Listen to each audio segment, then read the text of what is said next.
what that creates on a planetary level, when we look at our poor little Earth sitting in the middle of this, and it's not just that this has happened on the solar level. They've also put the same type of mechanisms in the planetary core and in the Stargate systems here to create the same effect, to plug our planet into that whole system. They've done it on the other planets too. The ones that don't have anything that has its axis that's not tilted the same as the sun is either in its normal place and the sun got tilted, which is part of the case here, or it's not in its right place, because they should all be sitting on a natural, vertical and horizontal plane with each other.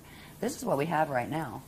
And like the science tells us this is normal and this is natural. Wow, our planet's tilted about 23.5 degrees and it does this cycle called the precession of the equinoxes. And, we've got the ecliptic shield, that cuts through. The sun's shield is here and ours, comes here. This is totally twisted. Our planet is tilted. This messes up its entire system. It's not just tilted. This one here shows at least a relatively normal-looking cathara grid inside. There's a whole set of unsacred, not sacred geometries that go with the Death Star Merkaba stuff. It has to do with the shapes of the flows. Where before we had I talked about those the arms the petals that stood out like this, and they're at 45-degree angles, and they phase and spark and generate quantum. Right? There's another one that has them pulled down like this, where they look much more like a flower. We call it the daisy of death or the bloom of doom, but they're phase locked, where they can't phase, and that means it can't generate quantum. It means it's a planet that is dying because it can't breathe. And that's one of the things, and it constricts the cathara grid at the center. And so something, I think we have one that shows that. What that also does is create a bulge at the equator where it squashes the natural spherical shape down. Hello to Earth. Is there also a correlation with the cross? In other words, the actual symbol of the cross reflecting what is in essence this frozen inability to... Yes, yes, and even more. That has to do with the mutation of natural Shalea light units into forcing them into the Vesica Pisces dead light unit configuration, the sign of the cross. Yeah. The original cross has perfectly equal, and it's called the ruche, and it has perfectly equal. I think the Celtic cross is the closest you get these days as far as symbology. And it fits inside a circle, in other words, because then it's... Yeah, I don't have mine on. Anybody have one on? It's one of our sacred symbols. So this is, right now what we have, this is all part of the mechanics of the Death Star Merkaba technologies. We have the unnatural precession of the equinoxes. This is called the sextant shield. It's actually it's a distortion shield of energy that keeps those vortices spinning at their tilted angle. It keeps us aligned with, we flip between being aligned with Polaris, which we are in that phase now, and flipping back into alignment with Vega. And we just keep cycling back and forth and wobbling back and forth in the precession of the equinoxes, and they're not normal. They just released when was Ireland, November last year? They just released some, October, yeah, they just released some fascinating things about the old pagan rites and stuff, and what this actually has done in its relationship with parallel Earth. This was done for a reason. The cycles of the equinoxes and the solstices have to do with alignments between parallel Earth and here, and between parallel Earth and the center of the Milky Way galaxy, the black hole there. And that's what we're looking at coming up on in 2012. And that's why 2012 was, the Mayans got the word it was going to be the end of times and those kind of things because of the dark road. Yeah, the dark road, all right. So these things, these configurations that we're seeing, the sextant shield is not the natural clock or shield, the natural spin ratio that you would have for the planet on its axis. They actually have been accelerating time for the last 13,000 years to make it faster so it would catch up with the parallel antiparticle universe so they could merge them. And it means our days have gotten shorter, our spin has gotten faster as far as on the planet and that kind of thing. There's other aspects to this that are created by this technology, and all of these go together, right? Like when you see one, it implies the others. Mm-hmm. This is our poison apple. This is the net field. Okay, now part of the poison apple isn't shown here. I'll show that on this one. But this is literally a containment net. It is a Shana, which means that made of biveca light units instead of living light units, containment harness. And this is what the Death Star Merkaba actually creates around a planet, a system, or a body.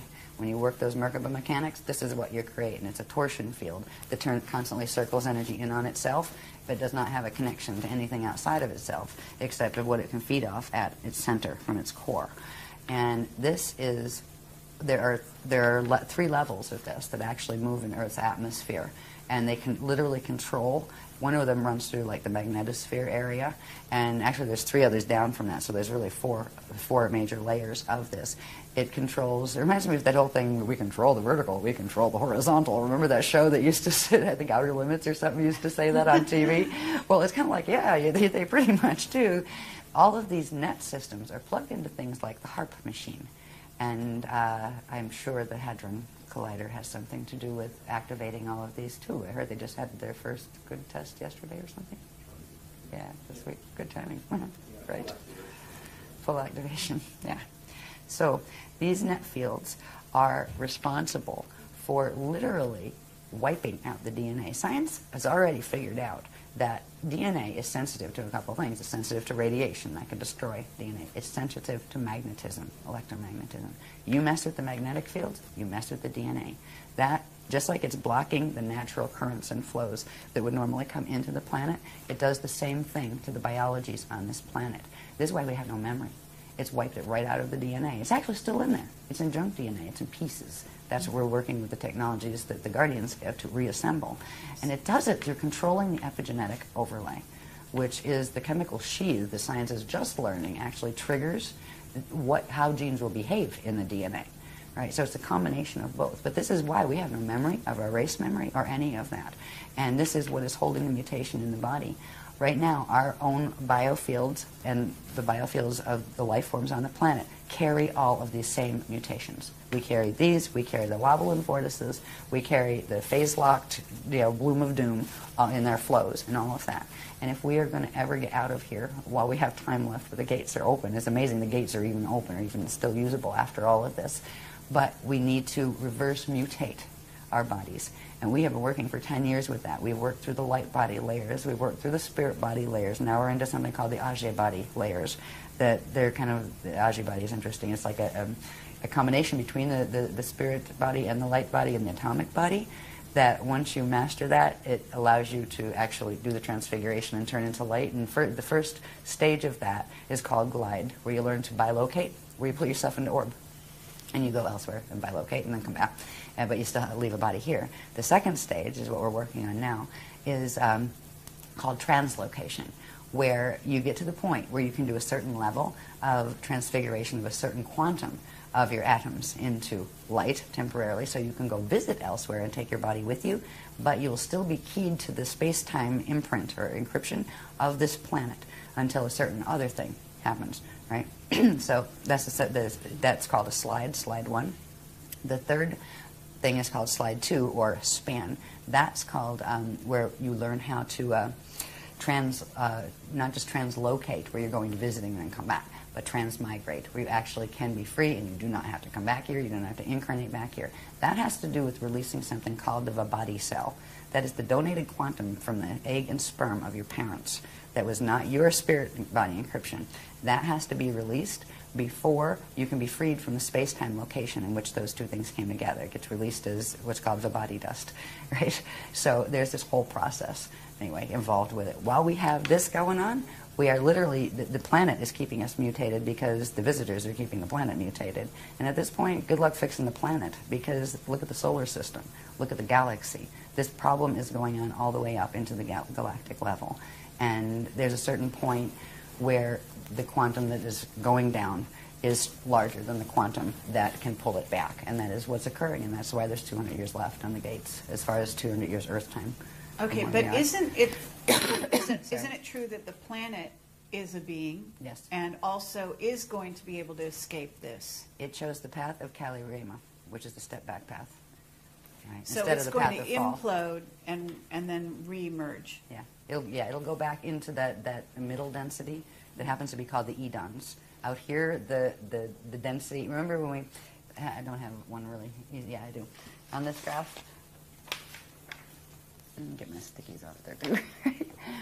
When we have the Hara bodies, right? And we had the core, the inner, the middle, and the outer domains. They each have names.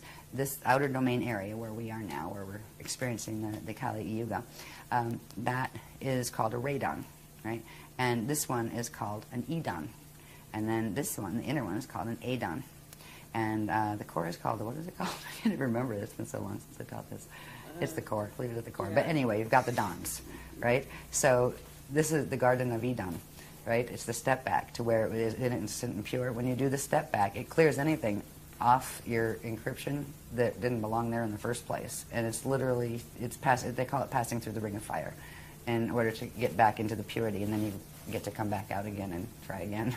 Or at least you get to try again. But I also have a question, was where is Tara in this equation? Because okay. All right, well, part of Tara is what we're sitting on, or the solar system is part of Tara. The other part of Tara is when we look up in the sky and see Alcyone, the star Alcyone in the Pleiades cluster. All right, that is the remnant of what Tara was. So if you take Alcyone and take the quantum of this solar system here, minus the few bits that they put in that didn't belong here, that weren't from here, and you put all that quantum together, you would have had Tara. Okay, in density 2. But my understanding was there was going to be, that once there's an ascension group that's going to leave here and go to Tara.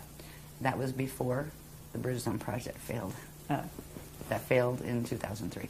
I see. So at this point, the Voyagers books, you would not believe what we have been moving through since that. We're on mission upgrade 44, 45.